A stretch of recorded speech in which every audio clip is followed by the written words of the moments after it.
அஸ்ஸலாமு அலைக்கும். இன்ஷா அல்லாஹ் நம்ம இன்றைக்கி பார்க்க போகிற சப்மிட்டர்ஸ் பெர்ஸ்பெக்டிவ் ஆர்டிக்கலோட தலைப்பு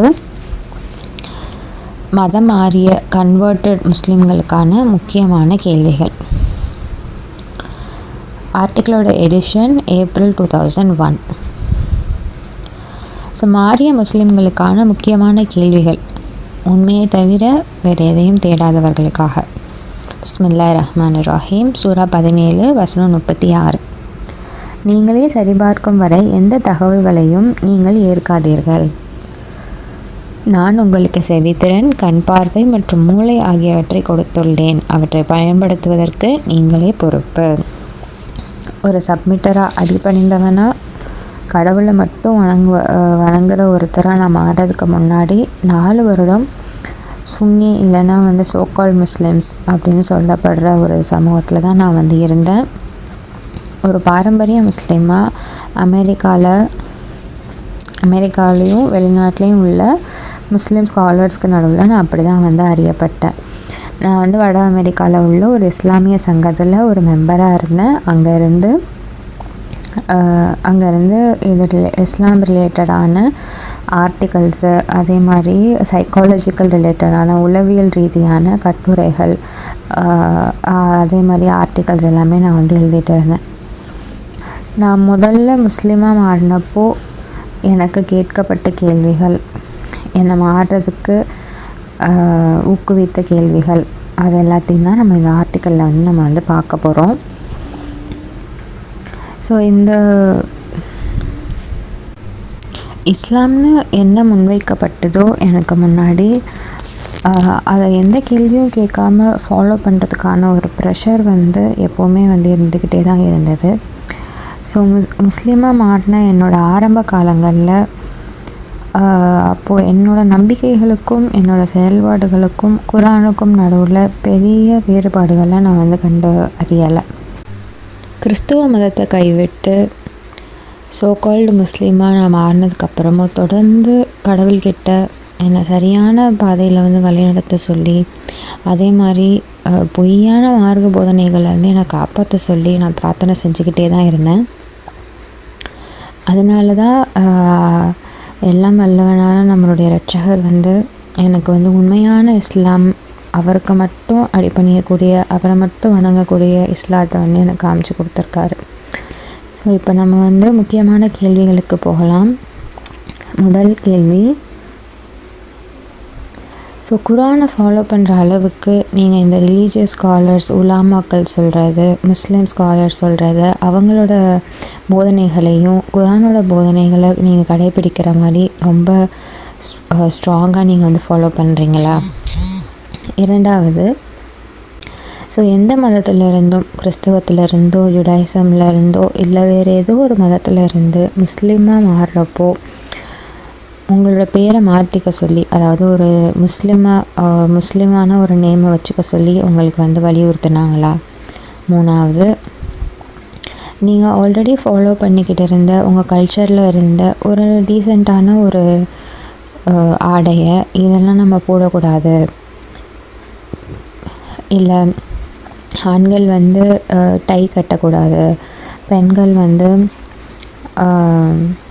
கண்டிப்பாக அவங்க தலைகளை மூடி தான் இருக்கணும், மேலே ஷால் போட்டிருக்கணும், அந்த மாதிரி இல்லை அப்படின்னா ஒரு ஸ்பெசிஃபிக்கான மாதிரியான ஆடைகள் அணிந்தால் தான் நீங்கள் முஸ்லீமு, இல்லை நீங்கள் தாடி வளர்க்குறது இந்த டிசைனில் தான் நீங்கள் வச்சுருக்கணும், ஆண்கள் இந்த மாதிரி தான் உடை அணியணும், பெண்கள் அந்த மாதிரி தான் உடை அணியணும்னு சொல்லப்பட்டுச்சா? நான்காவது கேள்வி, இந்த மாதிரி உங்களோட ஆடைகளை மாற்றி, உங்களுடைய தோற்றத்தை மாற்றுறது மூலியமாக தான் நீங்கள் உண்மையான முஸ்லீமாக ஆக முடியும் அப்படின்றது உங்களுக்கு சொல்லப்பட்டுச்சா? கேள்வி 5, ட்ரெடிஷ்னலான இஸ்லாமிய நாடுகளில் இருந்து வரக்கூடிய முஸ்லீம்களை பார்க்கும்போது அவங்களோட தோற்றத்தை வச்சோம், அவங்களோட பேச்சு இதை வச்சோம், அவங்களுக்கு குர்ஆனை பற்றியும் இஸ்லாத்தை பற்றியும் எல்லாமே தெரியும் அப்படின்னு நீங்கள் நினச்சிங்களா? அரபிக் கற்றுக்காமல் குர்ஆனை முழுசாக நம்மளால் புரிந்து கொள்ளவே முடியாது அப்படின்றது உங்ககிட்ட சொல்லப்பட்டுச்சா? கேள்வி 6, ஸோ நீங்கள் ஒரு நல்ல முஸ்லீமாக, ஒரு இஸ்லாமியராக நீங்கள் வந்து மற்றவங்க கிட்ட நீங்கள் உங்களோட இதை வந்து பதிவு செய்யணுன்னா, நீங்கள் பேசும்போது நீங்கள் வந்து ஒரு ஹதீஸையோ ஒரு சுன்னாவையோ நீங்கள் வந்து எடுத்துக்காட்டி பேசினா தான் நீங்கள் ஒரு நல்ல முஸ்லீம்னு சொல்லப்பட்டுச்சா. ஸோ உங்களுக்கு தெரிந்த மற்ற முஸ்லீம்கள் வந்து ஒருத்தருக்கு ஒருத்தர் ஹதீஸையும் சுன்னாவையும் வந்து மெமரைஸ் பண்ணிக்கிறதுல, மனனம் செஞ்சுக்கிறதுலையும், அதை ரிப்பீட் பண்ணுறதுலையும் வந்து போட்டி போட்டுக்கிறாங்களா? ஸோ முகமதோட வாழ்க்கையில் எல்லாத்தையுமே வந்து நம்ம ஃபாலோ பண்ணணும். அதாவது அவரோட தோற்றத்தையும் சரி, அவர் தாடி எப்படி வளர்த்தாரு, அவரோட மேனரிசம் பழக்க வழக்கங்கள் எப்படி இருந்தது, அவரோட ஆடை பழக்கம் எப்படி இருந்தது, மற்ற எல்லாத்தையும் வந்து நம்ம ஃபாலோ பண்ணால் மட்டும்தான் கடவுளுக்கு பிடித்தமானவங்களாக இருக்க முடியும் அப்படின்னு சொல்லப்பட்டுச்சா. ஸோ ப்ராஃபெட் முகமது வந்து எப்போவுமே வந்து தவறிழைக்காதவர் அப்படின்ற ஒரு தோற்றத்தை உங்கள்கிட்ட வந்து உருவாக்கியிருக்காங்களா? ஸோ அல்லாஹ்கிட்டேருந்து உங்களுக்கு தொடர்ந்து அருட்கொடைகள் வரணும் அப்படின்னா அவரோட பேரை திரும்ப திரும்ப நீங்கள் ரிப்பீட் பண்ணால் மட்டும்தான் வரும்னு சொல்லியிருக்காங்களா? கேள்வி 7. அது மட்டும் இல்லாமல் ரெஸ்ட் ரூமுக்கு போகிறப்போ ரைட் லெக் வச்சு நம்ம வந்து ரைட் ஃபுட்டை வச்சு போனால் வந்து பாவம், இல்லை வந்து நம்ம வந்து லெஃப்ட் சைடு வந்து படுத்து தூங்கக்கூடாது, பாட்டு கேட்கக்கூடாது, மியூசிக்கு இந்த மாதிரி ரிலேட்டடான எதுவுமே கேட்கக்கூடாது, ஃபோட்டோகிராஃப்ஸ் எடுத்துக்கக்கூடாது, பிக்சர்ஸ் வைக்கக்கூடாது, அது மாதிரி வந்து இந்த மாதிரியான ரெஸ்ட்ரிக்ஷன்ஸ்லாம் உங்களுக்கு வந்து சொல்லியிருக்காங்களா? ஸோ உங்களோட தலைவர், உங்களோட டீச்சரோ இல்லை ஷேக்கோ யாரோ அவங்கள நீங்கள் வந்து கண்டிப்பாக வந்து நீங்கள் அவங்க என்ன சொல்கிறாங்களோ அதை அப்படியே ஃபாலோ பண்ணால் மட்டும்தான் உங்களால் ஆன்ம ரீதியாக வளர முடியும், மார்க்க ரீதியாக நீங்கள் வந்து அடுத்த இதுக்கு போக முடியும்னு சொல்லியிருக்காங்களா? ஸோ ஹதீஸையும் சுன்னத்தையும் சொல்லி உங்கள் கூட இருக்கிற மற்ற முஸ்லீம்ஸையும் வந்து நீங்கள் கன்வின்ஸ் பண்ண முடியும் நீங்கள் வந்து ஈகராக இருக்கீங்களா? அப்படி தான் பண்ண முடியும்னு சொல்லியிருக்காங்களா? அதே மாதிரி அவங்களோட ப்ரெசன்ஸில் மற்ற மக்கள் இருக்கிறப்போ நம்ம வந்து தஸ்பீ ஓதிக்கிட்டே இருக்கிறது அவங்கக்கிட்ட ஒரு நல்ல இம்ப்ரெஷனை க்ரியேட் பண்ணணும்னு சொல்லியிருக்காங்களா? அதே மாதிரி குரானில் சொல்லப்படாத விஷயங்கள் உங்கள்கிட்ட சொல்லப்படுறப்போ அதை நீங்கள் வந்து கேள்வி கேட்கக்கூடாது. சில செயல்முறைகள், சில நம்பிக்கைகள், சில பழக்க வழக்கங்கள் குரானில் இல்லையே அப்படின்னு நீங்கள் வந்து கேட்கக்கூடாது அப்படின்னு சொல்லியிருக்காங்களா? கேள்வி நம்பர் 9. பெண்களை வெள்ளிக்கிழமை ஜும்மா தொழுகையை தொழுவக்கூடாது அப்படின்னு உங்கள் சமூகத்தில் சொல்லியிருக்காங்களா? ஸோ ட்ரெடிஷ்னலாக இருக்கிற முஸ்லீம் ஆர்கனைசேஷன்ஸ் அதே மாதிரி அது சம்மந்தப்பட்ட பள்ளிக்கூடங்கள் மட்டும்தான் வந்து குரானை சொல்லித்தரக்கூடிய ஆசிரியர்களை வந்து உருவாக்கும் அப்படின்னு சொல்லப்பட்டிருக்கா? அப்ளூஷன், அதாவது நம்ம ஒதுவில் 4 ஸ்டெப்ஸை தவிர இல்லை அதுக்கு மேலே ஸ்டெப்ஸ் இருக்குதுன்னு உங்ககிட்ட சொல்லியிருக்காங்களா? இதெல்லாம் உங்களுக்கு சொல்லப்பட்டிருக்கு.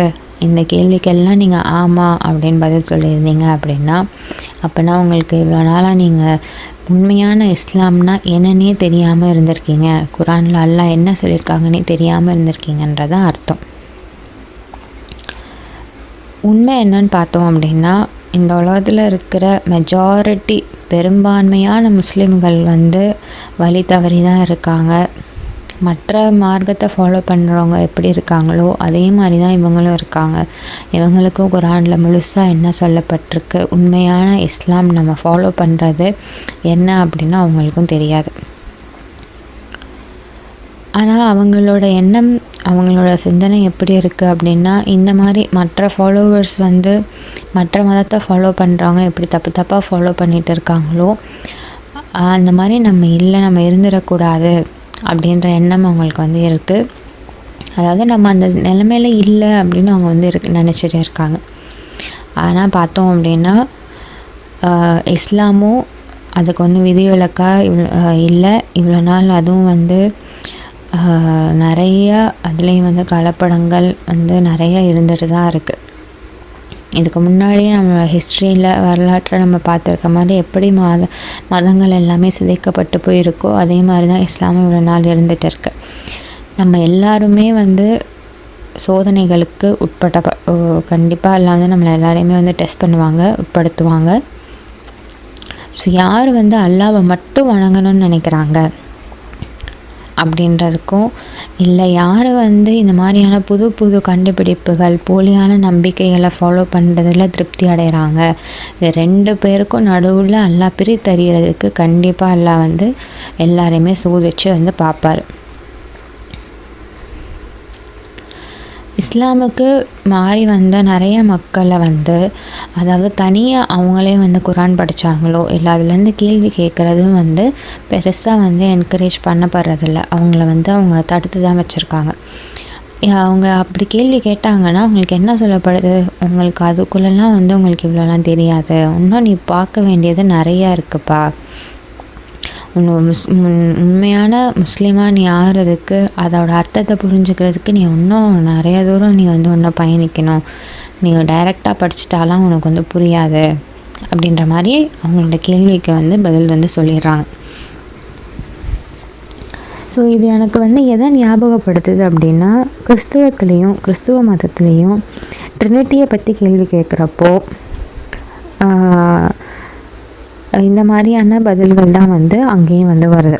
இது அதாவது அதை பற்றி கேள்வி நம்ம கேட்கக்கூடாது, அதுக்கான போதுமான அறிவு நம்மளுக்கு இல்லை அப்படின்ற மாதிரி அவங்க வந்து சொல்லிடுறாங்க. ஸோ எப்படி தொழுகணும் அப்படின்றத கற்றுக்கிறதும், அதே மாதிரி ஷஹாதாவை கற்றுக்கிறதும், இப்போ இது 2மே வந்து ட்ரெடிஷ்னல் முஸ்லீம்ஸ்னால் அது வந்து சிதைக்கப்பட்டு தான் இருக்குது. ஸோ இது 2மே ஒரு மிகப்பெரிய ஒரு டாஸ்க்காக வந்து சொல்கிறாங்க. ஏன்னா வந்து அது யார் வந்து உண்மையாக யார் வந்து சின்சியராக இருக்காங்களோ அவங்களால தான் அது வந்து கரெக்டாக பண்ண முடியும் அப்படின்னு. ஸோ இது மூலயமா என்ன ஆகுது அப்படின்னா, நிறையா இதுக்கு இஸ்லாத்துக்கு கன்வெர்ட் ஆகி வர மக்கள் வந்து அவங்க கூட இருக்கிறவங்க எப்படி வந்து அவங்களோட கல்ச்சரில் என்ன ட்ரெடிஷன்ஸ், என்ன பழக்க வழக்கங்கள் அவங்க ஃபாலோ பண்ணுறாங்களோ அதை தான் அவங்க ஃபாலோ பண்ணுறாங்க. அப்போ உள்ள முஸ்லீம்ஸ் வந்து என்ன ஃபாலோ பண்ணுறாங்களோ அதுதான் வந்து அவங்களும் ஃபாலோ பண்ணுறதுக்கு தள்ளப்படுறாங்க. ஆனால் பார்த்தோன்னா இந்த பழக்க வழக்கங்கள், பாரம்பரிய பழக்க வழக்கங்கள், இது எல்லாமே வந்து இஸ்லாத்துக்கும் அதுக்கும் ஏதாச்சும் தொடர்பு இருக்கோ அப்படின்னு பார்த்தோம்னா எதுவுமே வந்து கிடையாது. அல்லாஹ் கொடுக்குற வழிகாட்டல் எல்லாமே வந்து குரானில் தான் வந்து இருக்குது. ஆனால் இந்த பழக்க வழக்கங்கள், இந்த மாதிரி பாரம்பரிய விஷயங்கள் எல்லாமே வந்து புதுசாக மதம் மாதிரி வரவங்களுக்கு இதுவும் இஸ்லாம் தான் அப்படின்னு தான் வந்து சொல்லப்பட்டு அவங்களுக்கு முன்னாடி வந்து வைக்கப்படுது. அதிகப்படியான இஸ்லாமிய தலைவர்கள் வந்து அவங்க தவறான இதில் இருக்காங்க அப்படின்றத அவங்க வந்து ஒத்துக்கிறதுக்கு அவங்களுக்கு வந்து இஷ்டம் கிடையாது. ஏன் அப்படின்னா, அப்படி அவங்க சொல்லிட்டாங்க அப்படின்னா அவங்கள ஃபாலோ பண்ணிக்கிட்டு இருக்க மக்கள் வந்து இருக்க மாட்டாங்க. அவங்களுக்கு அந்த ஃபாலோவர்ஸ் வேணும்.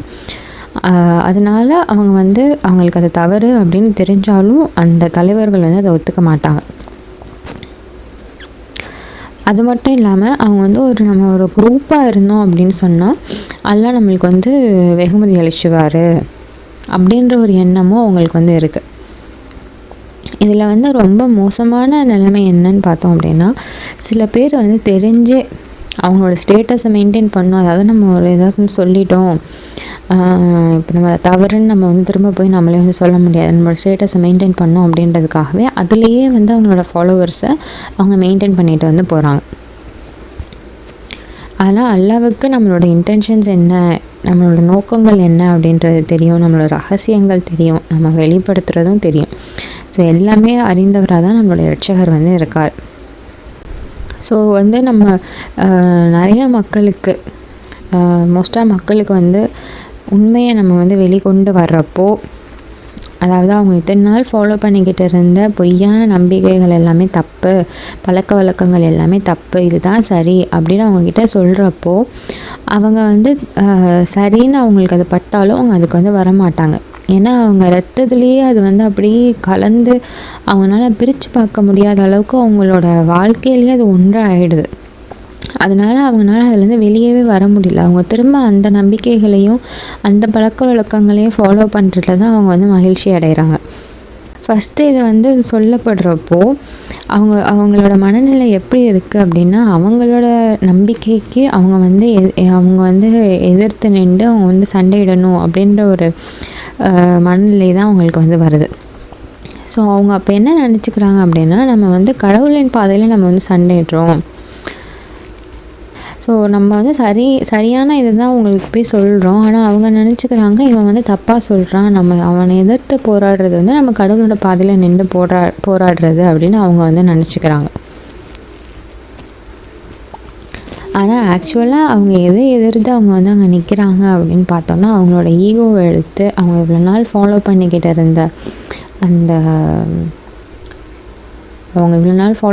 இருந்த அந்த பழக்க வழக்கங்களை அவங்களால விட்டுட்டு வர முடியாது அப்படின்றத தான் அவங்க வந்து இங்கே எதிர்த்து வந்து நின்று சொல்கிறாங்களே தவிர, அவங்க அல்லாஹ்காக அங்கே போராடலை. ஸோ அந்த நபருக்கு வந்து அன்கம்ஃபர்டபுளாகவோ இல்லை அவரோட ஸ்டேட்டஸ் அவர் வந்து இழக்க விரும்பலை. அதனால் அவர் என்ன சொல்ல வராங்க, அது சரியாக தவறா அப்படின்றத அவரை வந்து கிராஸ் செக் பண்ண மாட்டுறாங்க. ஏன்னா ஷைத்தானுக்கு வந்து தெரியும், மனிதனுக்கு வந்து அன்கம்ஃபர்டபுளாக ஃபீல் ஆகிறதுக்கு அவனுக்கு வந்து பிடிக்காது. அவனுக்கு எப்படி அவனை வந்து சொல்லி எந்த மாதிரியான இதில் சொன்னால் அவன் இருக்கிற ஸ்டேஜில் வந்து அவன் இதுதான் கரெக்டுன்னு நினச்சிட்டு இருப்பான் அப்படின்றது வந்து ஷைத்தானுக்கு வந்து தெரியும். அதே மாதிரி மனிதன் எவ்வளோ வீக்காக இருக்கான், ஸோ நம்ம தவறான இதில் இல்லை அப்படின்றத வந்து நம்ம ப்ரூஃப் பண்ணுறதுக்காகவே நம்ம வந்து நம்மளோட பிலீஃப் தான் கரெக்டு அப்படின்றதுல நம்ம நின்று போராடுற ஒரு மனநிலையில் தான் வந்து மனிதர்கள் வந்து இருக்கும். நம்ம போராடல அடுத்த எதிர்காலி வந்து என்ன சொல்கிறாங்க அப்படின்றத நம்ம சரி பார்க்க போயிட்டோம்னா, இப்போ நம்ம செய்கிறது தவறு அப்படின்றதுக்கான நிலைமைக்கு நம்ம வந்து வந்துடும். அப்போ வந்துட்டோன்னா நம்ம வந்து இப்போ இவ்வளோ நாள் செஞ்சுட்டு இருந்த தப்பு நம்ம அன்கம்ஃபர்டபுளாக வந்து ஃபீல் ஆகும். அது வந்து மனிதனுக்கு பிடிக்காது. அந்த பிடிக்காத இதை வந்து ஷைத்தான் வந்து யூஸ் பண்ணிக்கிறான், அதுதான் அவன் வந்து அட்வான்டேஜாக எடுத்துக்கிறான் அப்படின்னு சொல்கிறாங்க. ஸோ அவன் இங்கே வந்து அந்த மாதிரி வந்து அதை வந்து முன்னெடுத்து வைக்காமல் அந்த டைமில் தான் இப்போ எதிர்க்க நம்மளோட நம்பிக்கைக்கு அகேன்ஸ்டாக ஒருத்தர் வந்து சொல்கிறப்ப தான் நம்மளோட நம்பிக்கைக்கு நம்ம வச்சுருக்க டெடிக்கேஷன், அது மேலே நம்ம வச்சுருக்க லாயல்ட்டி வந்து அப்போ தான் இன்னும் அதிகமாகுது. ஸோ அப்போ அந்த நபருக்கு எப்படி இருக்குது, அப்போ நம்ம இவ்வளோ நாள் ஃபாலோ பண்ணிக்கிட்டு இருந்ததை நம்ம இங்கே நின்று அவருக்கு எதிர்க்க ப்ரூஃப் பண்ணாதான் நம்மளோட நம்பிக்கை வந்து கரெக்டு அப்படின்ற மாதிரியான எண்ணத்தை ஷைத்தான் வந்து அங்கே வந்து விதைக்கிறான். ஸோ அதனால தான் அவர் வந்து சரிபார்க்கிறதுக்கு போகாமல் நம்ம முன்னாடி அந்த வசனத்தில் பார்த்த மாதிரி எந்த ஒரு தகவல் உங்களுக்கு வந்திருந்தாலும் அதை சரி பாருங்கள், உங்களுக்கு நான் மூளையை கொடுத்துருக்கேன், கண் பார்வை செவி புலன் எல்லாத்தையும் எல்லாம் கொடுத்துருக்கேன் அப்படின்னு சொல்கிறாங்க. அதை பயன்படுத்துறதுக்கே ஷைத்தான் அவனை வந்து விடாமல் அவனோட நம்பிக்கை தான் சரி, அதே மாதிரி அவனோட ஈகோ, இது ரெண்டையும் வச்சு தான் ஷைத்தான் நாங்கள் வந்து விளையாடுறான். ஸோ கடவுளால் மட்டும்தான் வந்து இந்த மாதிரியான பொய்யான மார்க்க நம்பிக்கைகள்லேருந்து நம்மளை வந்து காப்பாற்ற முடியும். அதுவும் மிக முக்கியமாக நம்ம எப்போ வந்து நம்ம ஃபாலோ பண்ணிக்கிட்டு இருக்கிறதா சரி அப்படின்னு நினச்சிக்கிட்டு இருக்கிற ஒரு ஸ்டேஜில் இருக்கிறப்போ ஒருத்தவங்க வந்து ஒரு இன்ஃபர்மேஷனை சொல்கிறாங்க அப்படின்னா அதை சரி பார்க்குறதுக்கான மனநிலை நம்மளுக்கு வருது அப்படின்னா அது கடவுளோட அது மாபெரும் அருட்கொடையாக தான் அது வந்து இருக்குது.